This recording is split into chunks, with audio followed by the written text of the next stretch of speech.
Bom dia, gente. Boa tarde, né? Boa noite. Depende da hora que vocês estão vendo. Esta é uma aula de geografia do 12º ciclo ou 8º ano do EJA, tá? Prosseguimos então com as nossas aulas em formato digital e à distância por conta da atual situação no Brasil e no mundo de pandemia com o Covid-19. Trabalharemos então a apostila, né, o capítulo 1, e a aula de hoje é sobre trabalho e consumo, tá bom? Vou pedir para que vocês deem um feedback, né, me deem um retorno sobre esse formato de aula para saber se é um bom formato. A gente está tentando coisas novas, né, para facilitar inclusive para vocês. E para ver se a gente consegue fazer um formato também que seja mais agradável de se comunicar, né? Para ficar mais tranquilo, para a gente conseguir tirar as dúvidas de vocês também, tá bom? Bom, vamos lá então.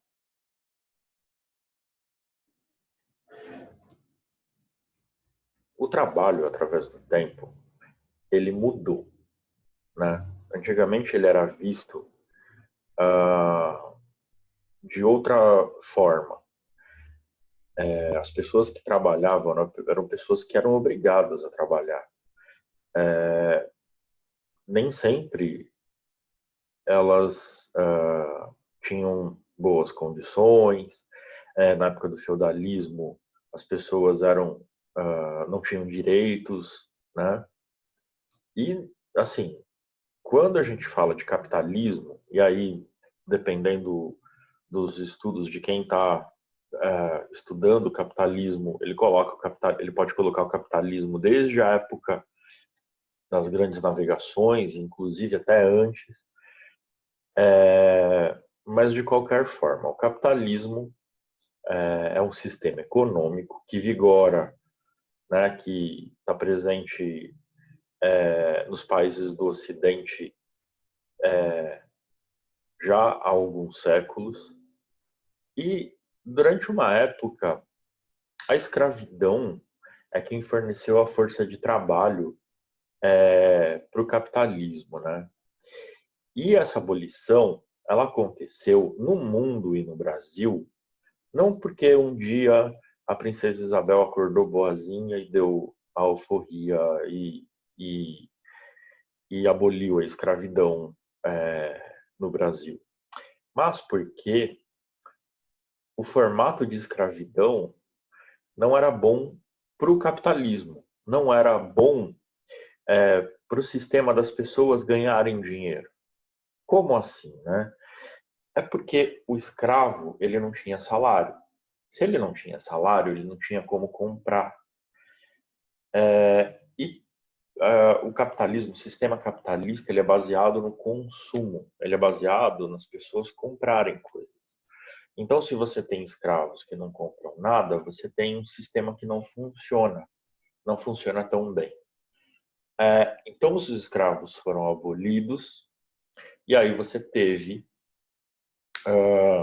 no Brasil, a partir de 13 de maio de 1888, né, com a assinatura da Lei Áurea, a abolição da escravidão e a substituição por essa força de trabalho por pessoas trabalhando. Só que a gente tem que pensar da seguinte maneira, gente. As pessoas trabalhavam num regime extremamente exploratório. As pessoas trabalhavam, em média, 15 horas por dia. Sim. Vamos voltar um pouquinho aqui. Eu queria só que vocês dessem uma olhadinha nessa imagem aqui. Essa imagem é uma pintura de um artista chamado Debré. Ele pintou vários quadros retratando a vida na sociedade brasileira, ele retratou muito como era o Brasil escravagista. E o nome dessa obra é Um Jantar Brasileiro. Reparem nos detalhes das imagens. Vocês percebem que tem alguns detalhes. Tem alguns detalhes nessa imagem que a gente pode discutir bastante, né? Mas reparem, e eu gostaria, inclusive, que vocês fizessem como atividade, podem anotar, eu gostaria que vocês vissem essa imagem, observassem essa imagem, deem inclusive uma pausa no vídeo depois e observem ela, ou procurem na internet se você tiver como, né? Por esse nome você vai achar a imagem, façam uma análise dela e descrevam o que é que vocês conseguiram captar nela. O que tem que chamou a atenção de vocês aí nessa obra de arte, tá bom? Olha, a escravidão no Brasil, a escravidão nas Américas, né? Ela foi completamente diferente de todos os tipos de escravidão que a gente tinha até então, porque os escravos, eles eram tratados como mercadoria, tá? Quando a gente ouve falar, por exemplo, que os próprios negros africanos escravizavam outros negros, isso não deixa de ser verdade. Mas era completamente diferente da escravidão negra no Brasil, por exemplo. Porque os escravos, eles eram conquistados ou, enfim, eles perdiam a guerra contra uma outra tribo, enfim, e eles passavam a realizar trabalhos na casa do pretenso dono, né, do pretenso senhor, só que comiam a mesa dele. Então, assim, eles eram tratados como pessoas, apesar de serem escravos, eles eram tratados como outro ser humano. Coisa muito diferente do que aconteceu aqui. Aqui, os negros eram mercadorias. A gente vai, inclusive, tratar um pouco disso lá na frente, né? A gente vai levantar uma discussão exatamente sobre isso, principalmente porque nós temos a Semana da Consciência Negra aqui no Brasil e vale muito a pena iniciar essa discussão. Enfim, mas voltando aqui. As condições de trabalho, então, depois da abolição da escravidão, eram muito precárias. As pessoas trabalhavam 15 horas por dia, não tinha muito tempo, inclusive para comer. Eu vou colocar a recomendação de alguns vídeos para vocês, tá? Inclusive, eu acho que tem um filme do Chaplin que é interessante assistir, pelo menos o comecinho, mas eu vou ver com vocês como é que a gente pode fazer, tá bom? Mas de qualquer forma, não tinha, então, essa coisa de diferenciação entre... Na verdade, havia uma diferenciação entre homens e mulheres, sim, e crianças e idosos. Todos trabalhavam. Crianças, idosos e mulheres ganhavam menos. As crianças trabalhavam nessas confecções no começo da industrialização. Por exemplo, nessas tecelagens, né?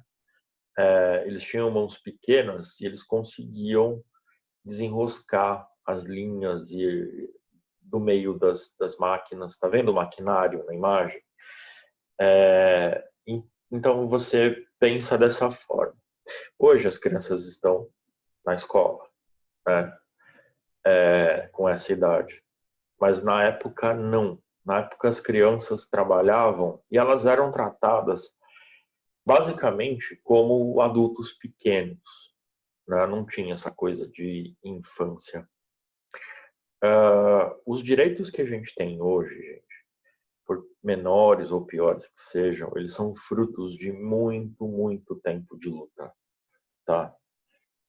Então, quando a gente fala sobre CLT, né, que é a consolidação das leis do trabalho, férias, 13º, enfim, foram conquistas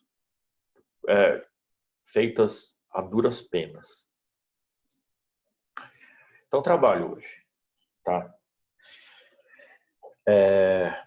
O trabalho hoje, ele mudou completamente. O trabalho hoje, ele é visto de outra forma. O trabalho, antes, era sinal de falta de liberdade. Hoje, ele é visto como uma forma de se libertar. Tem uma diferença entre trabalho e emprego, tá? O trabalho, ele pode ser, como vocês viram na apostila, o trabalho pode ser uma atividade que você desenvolve para ter independência econômica, né, independência financeira, que pode ser desde vender coisas na rua, fazer coxinha ou brigadeiro ou qualquer outro tipo de doce ou salgado para vender. Pode ser você prestar um serviço, pode ser você trabalhar numa empresa, isso é trabalho. Dentro do trabalho você tem um emprego. O emprego é trabalhar para alguém, né? Então, o emprego significa que você está trabalhando para alguém. O que acontece? Desde a época aqui, ó, das fábricas, com o surgimento das fábricas na Revolução Industrial, desde essa época aí, as pessoas pararam de... Quando você trabalha no emprego, o que você está vendendo, na verdade, o que você está dando, na verdade, é o seu tempo. Deixa de ser o produto, né, o que você faz. No emprego, normalmente, você está vendendo o seu tempo. Você trabalha de tal hora a tal hora, com X horas de almoço, né, então tem hora para entrar, para sair. Isso não muda. Geralmente, você não trabalha, produz uma determinada quantidade do que quer que seja e vai embora. Você trabalha no horário, produziu mais, sai no mesmo horário, produziu menos, sai no mesmo horário. E na sociedade moderna hoje, a gente tem o que não havia antes, né? Que é o desemprego. Não da forma como a gente tem hoje em dia. E o desemprego hoje em dia, ele pode ter duas causas, tá? A gente separa o desemprego em duas categorias diferentes: desemprego estrutural e desemprego conjuntural. O desemprego estrutural, pessoal, é o desemprego que está na estrutura do sistema. É um desemprego que acaba surgindo porque colocaram tecnologia nova. Lembra do que eu falei? As pessoas trabalhavam com enxada no campo antes. Hoje em dia não é nem mais trator. É um maquinário que é muito mais avançado, que não é qualquer pessoa que vai operar. Precisa ter um curso, precisa saber mexer. E se você não tem, como é o caso de muitas pessoas que trabalhavam no campo na enxada, você não consegue operar essas máquinas e você perde o seu emprego exatamente porque não tem mais aquele emprego que você tinha antigamente. Você tem profissões que estão desaparecendo por causa da tecnologia. Então, por exemplo, alfaiate antigamente era muito comum. Hoje em dia não é mais tão comum porque as pessoas começaram a comprar roupas muito barato, né? Hoje você tem muito mais acesso para comprar um terno, por exemplo, uma camisa social. Antigamente você fazia sob medida porque não era tão comum você achar tão barato. Outra coisa também é o tintureiro. O tintureiro está quase desaparecido, né? O tintureiro, como a gente conhece, né? Tem as lavanderias agora, né? Que são um outro funcionamento, mas o tintureiro, como a gente conhecia antigamente, que lavava todas as nossas roupas, não está mais não tá mais acontecendo. Por quê? Todo mundo começou a ter máquina de lavar em casa. Antigamente você penava um pouquinho para ter uma, né? Não era uma coisa simples, não era todo mundo que tinha. Se lavava muitas roupas no tanque. Hoje em dia, a maior parte das pessoas, todo mundo tem máquina em casa. Algumas pessoas têm, inclusive, máquina de secar dentro de casa. E aí você pega, por exemplo, o caso também das montadoras. Quando você vê imagens de montadoras de carros, na década de 70, de 80, você vê aquele monte de gente fazendo várias coisas em volta da carcaça do carro, porque está na linha de montagem. Hoje em dia, você tem uma pessoa e um braço mecânico trabalhando e fazendo tudo, né? Então, o que era, sei lá, trabalho para 100 pessoas, agora é um trabalho para a pessoa que opera, que na verdade não está operando coisa nenhuma, porque é tudo automático. Ele está lá só olhando para ver se está tudo dando certo. A pessoa que faz a manutenção e a pessoa que projetou o sistema. Isso é o desemprego da estrutura. Também tem, além da tecnologia nova, as pessoas criam sistemas, né, ou processos para reduzir o custo, para ficar mais barato para ela, cortando o pessoal. Então isso gera desemprego. E esse desemprego estrutural, gente, o desemprego estrutural, uma das formas de combater o desemprego estrutural, né, é fazer com que as pessoas que perderam o emprego adquiram novos conhecimentos e entrem de novo no mercado de trabalho. Então, de repente a pessoa faz um curso profissionalizante, de repente ela vai lá e faz uma reciclagem e aprende a mexer com a ferramenta nova que entrou na área que ela trabalhava, né? Como no caso lá do cara que eu falei que está trabalhando com a enxada no campo, e ele vai lá, faz um curso e aprende a operar o maquinário hoje que o agronegócio usa, né? Isso é uma das formas de combater o desemprego. A outra coisa, outro tipo de desemprego que a gente tem é o desemprego conjuntural. Ele é gerado por crises econômicas ou financeiras internas ou externas. Então a economia vai mal, as pessoas despedem, não contratam e é isso que causa esse desemprego. É o desemprego conjuntural, tá bom? Hoje em dia a gente tem também uma coisa que a gente chama de precarização do trabalho. É verdade, a precarização do trabalho está acontecendo há muito tempo, mas hoje a gente tem muita gente na informalidade, né? O pessoal que é autônomo, as pessoas que estão trabalhando como camelô, elas já são, digamos assim, os antepassados do que está acontecendo hoje, né? As pessoas que, e aí muita gente já fez essas coisas para ganhar uma grana extra, tem gente que vive disso, que é, como eu disse antes, fazer alguma coisa para vender, revender alguma coisa, prestar serviço, né, informal. E hoje em dia, né, já há alguns anos, começa-se a ter a terceirização do trabalho. O que a terceirização do trabalho faz? Ao invés da empresa te contratar e pagar os seus direitos, férias, 13º, fundo de garantia, você dá entrada no seguro-desemprego, né, quando você perde o emprego, o que você tem? Você tem uma empresa que contrata outra. Essa outra empresa contrata você. E essa outra empresa, que é a empresa que é contratada pela primeira, às vezes não paga seus direitos salariais, trabalhistas, né? Às vezes ela contrata você sem, uh, sem pagar diversas coisas que você teria direito. E a empresa que contratou, ela acaba não precisando arcar com os custos, com seus custos, né? Com o custo do trabalhador. Ela não paga indenização, ela não paga nenhum direito trabalhista, ela só paga o valor do contrato para outra empresa. Isso é uma forma de precarizar e deixar o trabalho, a mão de obra mais barata para a empresa, né? Quem paga, no final das contas, é o trabalhador. E a gente tem uma quantidade muito grande de pessoas hoje trabalhando na informalidade, né? E a gente tem, hoje, o que a gente chama de uberização, né, do trabalho.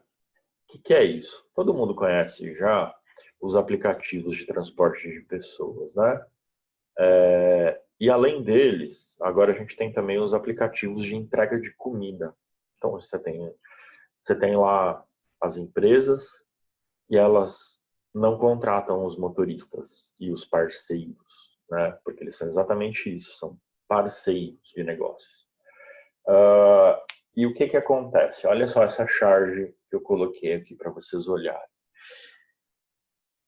Essa pessoa que está trabalhando, entregando comida de bicicleta, e tem muita gente fazendo isso hoje, entregando de bicicleta no centro da cidade, alugando a bicicleta. Ó, Ele não é empregado da empresa que entrega a comida.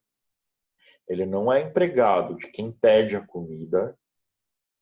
Ele não é empregado do restaurante que faz a comida. Ele não é empregado de ninguém. Ele seria o seu próprio patrão. Só que isso vem com uma enorme quantidade de problemas. Primeiro, ele não é dono nem da bicicleta. Ele aluga a bicicleta para trabalhar. Ele não tem férias. Ele não tem folga no final de semana. Na verdade, as pessoas trabalham, inclusive, de final de semana, porque tem muito mais pedidos. Não tem plano de saúde, não vai se aposentar. Se não trabalhar, não ganha. Se acidentar, não recebe indenização, não ganha enquanto estiver parado. Então é uma situação em que muitas vezes tem gente que está no Uber, por exemplo, está tirando até um dinheiro bom, porém ele não tem segurança. Qualquer coisa que aconteça, se ele bater o carro, por exemplo, ele já vai ter problemas financeiros. Então é uma situação muito precária nesse sentido. Não importa se a pessoa está ganhando 3 mil, 4 mil, 5 mil reais por mês, até mais. O que acontece é que ela tem muitos gastos, ela não tem segurança nenhuma garantia de que vai conseguir continuar trabalhando, de que vai conseguir, né, manter o padrão de vida. Qualquer coisa, qualquer maior problema que aconteça, sei lá, de repente se acidenta, quebra a perna, não vai continuar trabalhando, de repente é assaltado, é levado o carro embora, e aí muitas pessoas têm o seguro, mas o carro quebra, e aí pelo tempo que você está sem o carro, você não consegue trabalhar, né? Perde dinheiro. O carro quebra, você é obrigado a arcar com os custos, todas essas coisas. Então, gente, no mundo do trabalho hoje, né, o emprego está adquirindo essas características. Grande parte da população brasileira está nessa informalidade, nessa escravidão moderna que acaba mascarando, inclusive, o índice de desemprego, né? Olha só, eu acho que a gente vai parando por aqui, já tem bastante coisa para gente pensar aí, e eu vou deixar uma atividadezinha para vocês fazerem, tá? Na próxima aula, a gente vai pegar essas 4 questões que eu vou pedir, tá? E vai fazer a correção delas. Então eu peço para que vocês façam essas atividades, tá? Respondam no caderno, copiem as questões e respondam e batam foto das respostas, bem legível, e enviem para mim. Pode ser para o meu e-mail que está aqui, tá? tetsubr@gmail.com. Pode ser pelo Facebook. Eu curti a página da escola, do Dr. Amar. E pode ser pelo WhatsApp. Tem um grupo, inclusive. Peçam para mim ou para Renata, tá? Para adicionar no grupo. E na próxima aula a gente faz a correção, tá bom? Vamos deixar as 4 questões aí, eu vou ler para vocês. 1. Existe diferença entre trabalho e emprego? 2. Você trabalha ou trabalhou como autônomo ou teve seu próprio negócio? O que você considera como positivo nessa modalidade de trabalho? E de negativo? Então são aí 3 perguntas em uma, né? Se você tem ou teve seu próprio negócio, se você trabalhou ou não como autônomo, o que considera de positivo nessa modalidade de trabalho, o que você considera de negativo? Pergunta 3. Pesquise o significado dos seguintes termos: insalubridade, requalificação e população economicamente ativa, PEA. Tá bom? Aí escreve no caderno o que vocês acharem sobre cada um desses termos. E a pergunta 4, quais soluções seriam possíveis para combater o desemprego estrutural. Tá? E aí a gente volta a se ver na próxima aula. Fiquem bem, se cuidem. Um abraço para todos. Fiquem em casa, se cuidem, tá bom? E até a próxima aula.